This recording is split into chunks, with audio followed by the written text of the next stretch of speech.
बोलिए विष्णु भगवान की जय। आज हम इस वीडियो में कार्तिक मास के महात्म्य का 14वां अध्याय प्रस्तुत कर रहे हैं। जलंधर को इस प्रकार धर्म पूर्वक राज्य करते हुए देख देवता शुद्ध हो गए। उन्होंने देवादिदेव शंकर जी का मन में स्मरण करना आरंभ किया।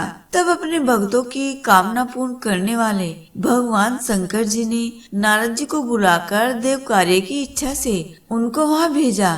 शिव भक्त नारद जी भगवान शिव जी की आज्ञा से देवपुरी में गए।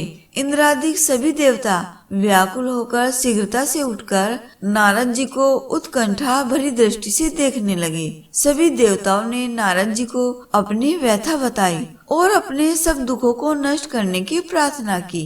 तब नारद जी ने कहा, मैं सब कुछ जानता हूँ, इसलिए अब मैं दैत्यराज जलंधर के पास जा रहा हूँ। ऐसा कहकर नारद जी देवताओं को आश्वासित कर जलंधर की सभा में गए। जलंधर ने देवर्षि नारद जी के चरणों की पूजा करके हंसते हुए कहा, हे ब्राह्मण, कहिए आप कहाँ से आ रहे हैं, यहाँ कैसे आए? मेरे योग्य जो सेवा हो उसकी आज्ञा दीजिए। नारद जी प्रसन्न होकर बोले, हे माँ बुद्धिमान जलंधर, तुम धन्य हो। मैं स्वेच्छा से कैलाश पर्वत पर गया था, जहाँ 10,000 योजनों में कल्पवृक्ष का वन है। वहाँ मैंने सैकड़ों कामधेनुओं को विचरते हुए देखा तथा यह भी देखा कि वहाँ चिंतामणि से प्रकाशित परम दिव्य अद्भुत और सब कुछ स्वर्ण में है। मैंने वहाँ पार्वती जी के साथ स्थित शंकर जी को भी देखा है, जो सर्वांग सुंदर गौरवर्ण त्रिनेत्र और मस्तक पर चंद्रमा धारण किए हुए हैं। उन्हें देखकर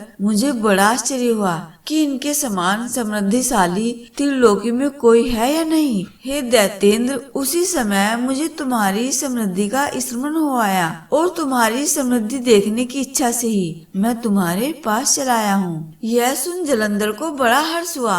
उसने नारद जी को अपनी सब समृद्धि दिखा दी। उसे देख नारद जी ने जलंधर की बड़ी प्रशंसा की और कहा कि निश्चय ही तुम त्रिलोकीपति होने के योग्य थे। ब्रह्मा जी का हंस युक्त विमान तुम ले आए हो और द्युलोक, पाताल लोक और पृथ्वी पर जितने भी रत्न आदि हैं, सब तुम्हारी ही तो हैं। ऐरावत, उच्चे सर्वा, घोड़ा, कल्पवृक्ष और कुबेर का खजाना भी तो तुम्हारे ही पास है। मणियों और रत्नों के ढेर भी तुम्हारे ही पास लगे हुए हैं। इससे मैं बड़ा प्रसन्न हूँ, परंतु तुम्हारे पास कोई स्त्री रत्न नहीं है। उसके बिना यह सब फीका है। तुम किसी स्त्री रत्न को ग्रहण करो। नारद जी के ऐसे वचन सुनकर दैत्यराज जलंधर व्याकुल हो गया। उसने नारद जी को प्रणाम करके पूछा कि ऐसी स्त्री कहाँ मिलेगी जो सब रत्नों में श्रेष्ठ हो। नारद जी ने कहा, ऐसा रत्न तो कैलाश पर्वत में महादेव शंकर जी के ही पास है। उनकी सर्वांग सुंदरी पत्नी देवी पार्वती जी बहुत ही मनोहर है। उनके समान सुंदरी